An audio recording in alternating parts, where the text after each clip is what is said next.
Sir biker title కాబట్టి మ్యామ్తో మీరు first time ఏ bike మీద ట్రావెల్ చేశారో అన్నది చెప్తే.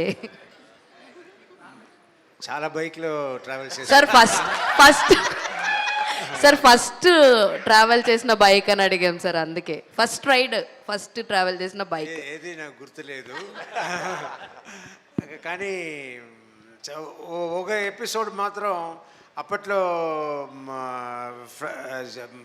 హైదరాబాద్ నుంచి చెన్నై ఫ్లైట్కి షూటింగ్ బాగా డిలే అయిపోయింది. ఫ్లైట్ టైం లేట్ అయిపోయి కార్లో వెళ్తే ఎక్కువ ట్రాఫిక్ ఉంటుంది, బైక్లో వెళ్తే త్వరగా వెళ్ళిపోవచ్చు అని అక్కడ ఉన్న మా మేనేజర్ బైక్ని తీసుకుని నేను జీవిత ఎయిర్పోర్ట్కి వెళ్ళాము.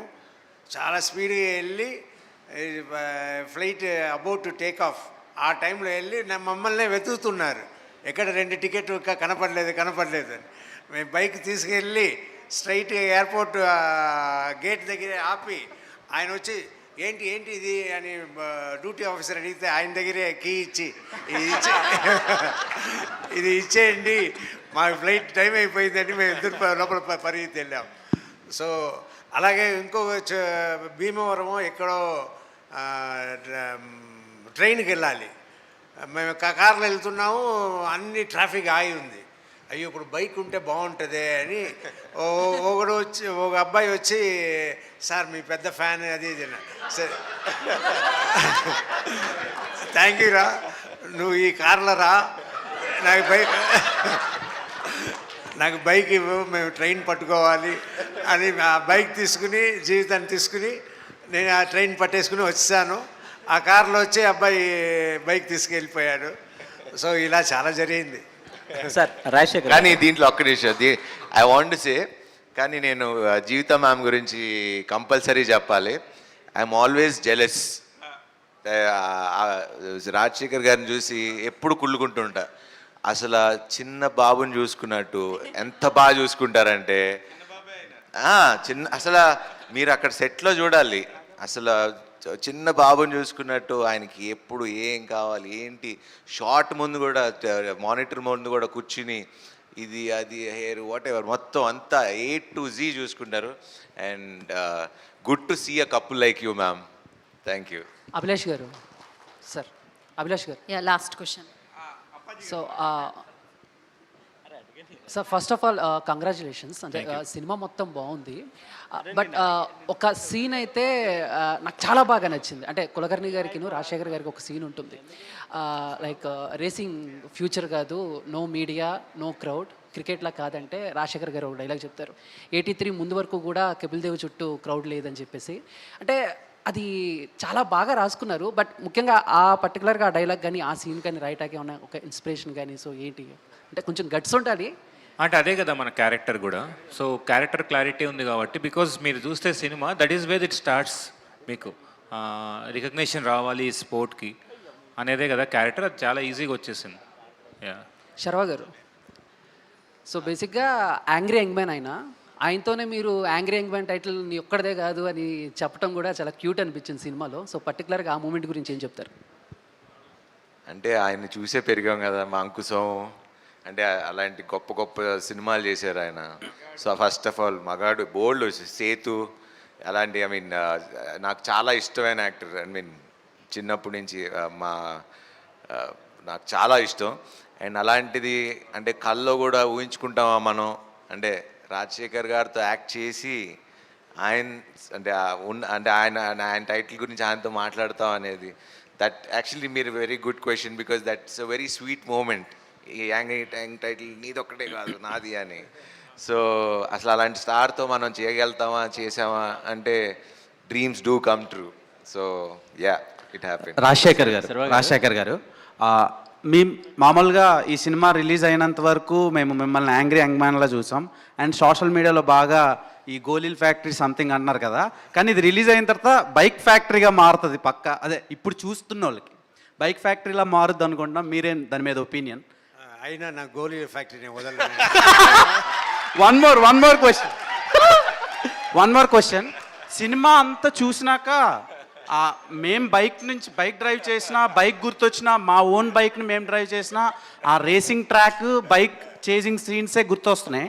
అండ్ ఒక్క డౌట్ ఏంటంటే శర్వా గారు అమ్మ ఎవరు సినిమాలో అనేది చాలా హంట్ చేస్తుంది నాకు నిన్న నైట్ నుంచి. మీరేనా? అక్కడ ఉన్నారు కదా. సో అంటే ఒక ఫోటో అయినా చూపిస్తే బాగుండేమో అనిపించింది. అదొక్క డౌట్ ఉండిపోయింది అది డైరెక్టర్ క్వశ్చన్ అది. సార్. సార్ 17 గురించి కూడా చెప్పాలి సార్ మీరు. 17 బైక్ నెంబర్ ఆ లక్కీ నెంబర్ అంతే, నాకు నేను పెట్టుకున్నాను.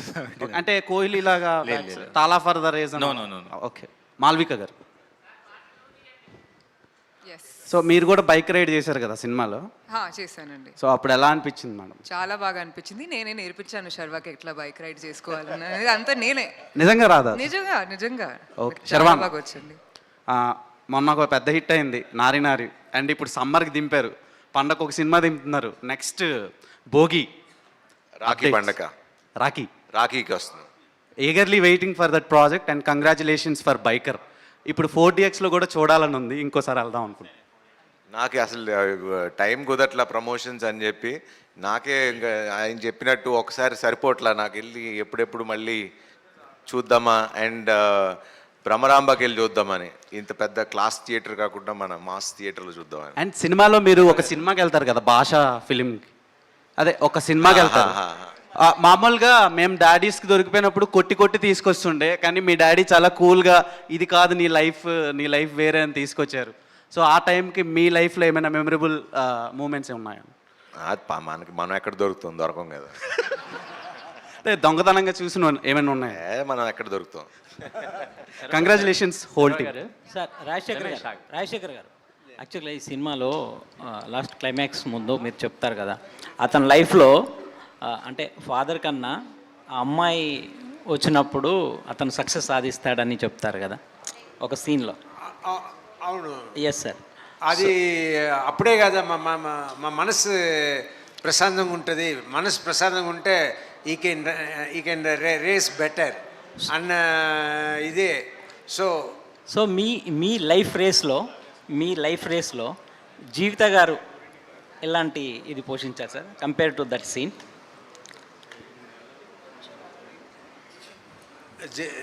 ఈయన చెప్పారు కదా, జీవిత గారు నన్ను స్కూల్కి తీసుకెళ్ళినట్టు షూటింగ్ తీసుకెళ్తుంది, మరి ఇంటికి తీసుకొస్తుంది, అలాగే నేను బతుకుతున్నా అంతే. ఇంకోటి సార్, అంటే ఈ సినిమా చూసినప్పుడు ఆ శర్వా క్యారెక్టర్ చూసినప్పుడు, అంటే మీ క్యారెక్టర్ కాదు సార్, ఇలాంటి క్యారెక్టర్ ఇలాంటి స్క్రిప్ట్ మీ ఎర్లీ స్టేజ్లో మీరు మగాడు ఇలాంటి సినిమాలు చేసిన టైంలో వచ్చుంటే బాగుండేది అనే ఫీల్ ఏమన్నా మీకు కలిగిందా సార్? అలా ఏం లేదు. బట్ సన్, నాకు 2 డాటర్స్. ఈ సినిమా చేస్తున్నప్పుడు సన్, నా తమ్ముడికి 2 సన్స్. సో వాళ్ళ బిహేవియరు అండ్ మా బిహేవియర్, మా డాడీ టువర్డ్స్ మై డాడీ, ఇదంతా చూస్తూ అబ్బాయిలు అయితే ఇలాగే ఉంటారు, అమ్మాయిలు అయితే మన ఇంటి అమ్మాయిలాగా ఉంటారు అని ఆ లైఫ్లో నేను నేర్చుకుంది ఈ సినిమాలను చూశాను. అబ్బాయిలు కొంచెం ఫాదర్తో ఎలా ఉంటారో ఈ సినిమాలో చూస్తే మీకు తెలుస్తుంది. బట్ అమ్మాయిలు అలా కాదు, చాలా ఇంకా క్లోజ్. మన సినిమాలో ఉంది కదా, ఫాదర్ అంటాడు ఏది, నువ్వు గెలిచేవనుకోకు, అందరు నీకన్నా వెనకాల వచ్చారు. సో ఇప్పుడు మా జనరేషన్లో ఉన్న ఫాదర్స్ ఎవరు పొగడరు, ఎప్పుడు వెనకాల నుంచి చెప్తూనే నీకు అంత సీన్ లేదులే, వెనకాల ఇంకా వాళ్ళని చూడు అంటారు. కానీ అంటే జనరేషన్కి మారుతూ ఉంటుంది కదా. So yeah. శర్వా గారు యాక్చువల్గా ఈ సినిమాని, బైకర్ సినిమాని సంక్రాంతికి ముందు అనౌన్స్ చేశారు. తర్వాత బైకర్ ప్లేస్ ఈ సినిమాని ముందు సంక్రాంతికి అనౌన్స్ చేశారు. సంక్రాంతి కాదు, December 6th. ఓకే. దాన్ని మార్చడానికి అంటే మీ conscious decision? Conscious decision. Actually అప్పటికి వర్క్ అయిపోద్ది అనుకున్నాము.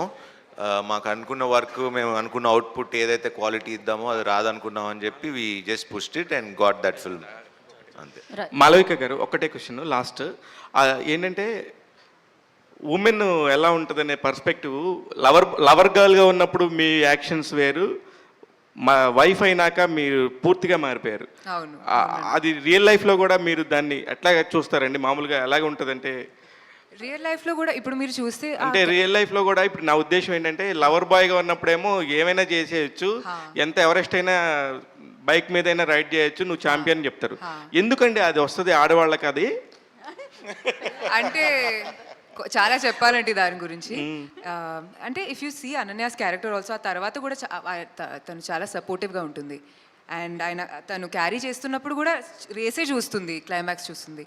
బట్ ఆ ప్రీమెచ్యూర్ బేబీ రావడం వల్ల అండ్ అన్వర్ సడన్గా ఫైర్తో వెళ్ళిపోవడం వల్ల నేను సింగిల్ పేరెంట్ పైన రేస్ అయ్యాను, ఆయన క్యారెక్టర్ కూడా అలాగే. సో సడన్గా ఆడవాళ్ళే అంత ఇమోషనల్ ఎవరు తీసుకుంటారండి? మీరందరూ ఎంజాయ్ చేసుకుంటారు, ఆడవాళ్ళు అవన్నీ క్యారీ చేసుకోవాలి. అంత అవుతుంది. లేడీస్ ఇలానే ఉంటారండి.